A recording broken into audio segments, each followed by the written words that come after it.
बिस्मिल्लाहिर्रहमानिर्रहीम। Dear student, आज का जो हमारा टॉपिक है इन कोऑर्डिनेशन केमिस्ट्री या ट्रांजिशन मेटल कम्प्लेक्सेस, तो वो है कलर ऑफ मेटल कम्प्लेक्सेस की। हमने पढ़ा था कि जनरल प्रॉपर्टीज़ में कि मेटल्स के जो कम्प्लेक्सेस होते हैं वो सॉल्यूशन फॉर्म में हो या सॉलिड फॉर्म में, ज़्यादातर क्या हैं कलर फॉर्म में होते हैं।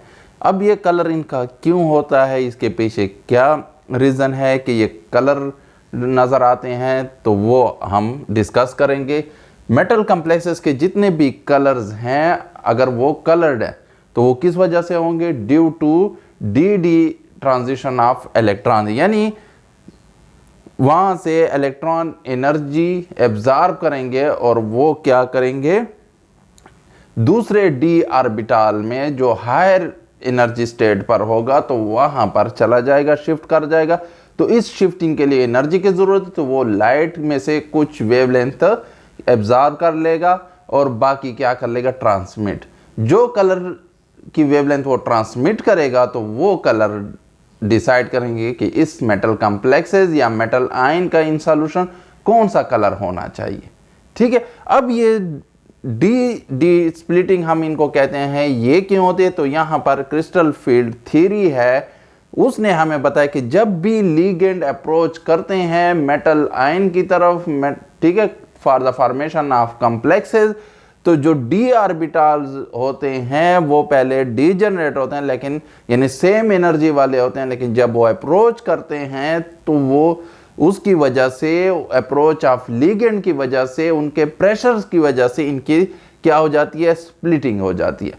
जो बिटवीन द एक्सेस होते हैं, यानी वो ऑर्बिटल्स, डी ऑर्बिटल जो बिटवीन एक्सेस होते हैं वो लो एनर्जी हो जाते हैं, और जो ऑन द एक्सेस होते हैं जैसे d x square, y square और डी जेड स्क्वायर, तो वो हायर एनर्जी की तरफ स्प्लिट कर जाते हैं। तो इन डी ऑर्बिटल की स्प्लिटिंग हो जाती है। हायर एनर्जी वालों को डबली डीजनरेट ऑर्बिटल्स कहते हैं, और जो लोअर एनर्जी है उनको ट्रिपली डीजनरेट ऑर्बिटल यानी T2G और EG के फॉर्म में हम इनको रिप्रेजेंट करते हैं। तो ये तो होगी इनकी स्प्लिटिंग। अब जब लाइट फॉर एग्जाम्पल ये जो है टेल्यूरियम के लिए है +1 4 के लिए, +3 के लिए, सॉरी 4 में तो इसका एक इलेक्ट्रॉन भी नहीं रहेगा, ये इलेक्ट्रॉन भी इसका लॉस हो जाएगा। ठीक है, तो यहाँ पर इनके एक इलेक्ट्रॉन है। ठीक है, अब इसके लिए शर्त भी क्या है कि नंबर ऑफ अनपेयर्ड इलेक्ट्रॉन कम से कम एक अनपेयर्ड इलेक्ट्रॉन डी में होना चाहिए। इन पांचों में से अगर बाकी सारे पेयर्ड हैं तो एक ज़रूरी, अगर एक भी ना हो, सारे पेयर्ड हो, फुली कंप्लीट डी ऑर्बिटल हो, तो फिर कोई कलर नहीं होगा, वो कलरलेस नजर आएगा।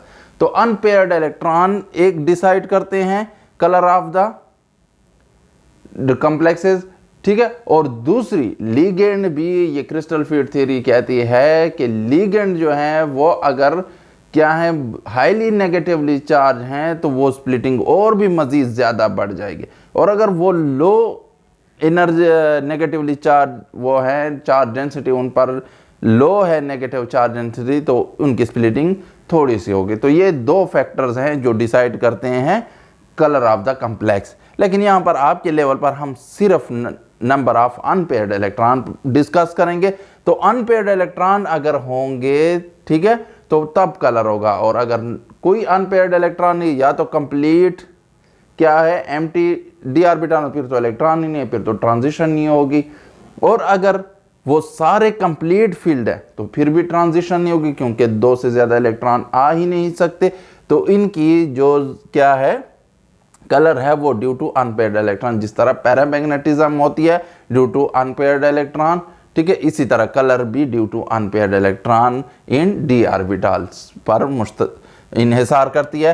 तो हम पढ़ते हैं जैसे जिंक +2, ठीक है, टेल्यूरियम +4 में अगर होगा तो कोई ये वाला भी इलेक्ट्रॉन लॉस हो जाएगा, +3 से +4 में चला जाएगा, तो कलरलेस। अगर 1 इलेक्ट्रॉन अनपेयर्ड इलेक्ट्रॉन है डी ऑर्बिटल में, जैसे टेल्यूरियम +3 एग्जाम्पल है, तो इसका कलर क्या आएगा, पर्पल कलर आएगा। ठीक है, अगर और कॉपर में +2 की फॉर्म में एक इलेक्ट्रॉन अनपेयर्ड पड़ा हुआ होगा, ठीक है, तो ब्लू कलर आएगा।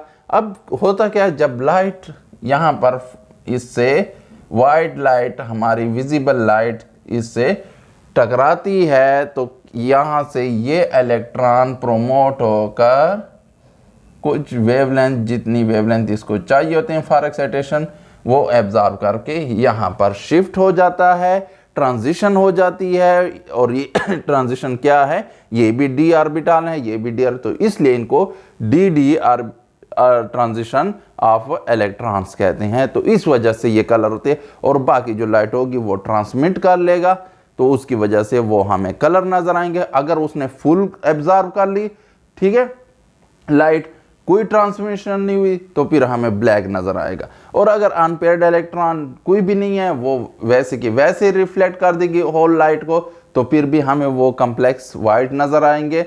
और अगर बाकी जो दरमियान में अगर कुछ वेवलेंथ वो एब्जॉर्ब करते हैं और बाकी ट्रांसमिट करते, तो फिर कोई ना कोई कलर हमारे पास कम्बिनेशन में आ जाएगा, ठीक है। तो ये हो गई हमारी मुख्तलिफ। इसी तरह अगर किसी में 2 अनपेयर्ड इलेक्ट्रॉन पड़े हुए हैं, ठीक है, तो फिर वहाँ पर जैसे निकल +2 में ग्रीन कलर आएगा, विनेडियम +3 में भी ग्रीन कलर आएगा, ठीक है। तो ये मुख्तलिफ हमारी क्या हो गई, colour of the metal complexes. तो इंशाल्लाह आगे हम नेक्स्ट टॉपिक के साथ मिलेंगे। कोई भी इसमें क्वेश्चन हो तो आप पूछ सकते हैं। Thank you very much for watching the video.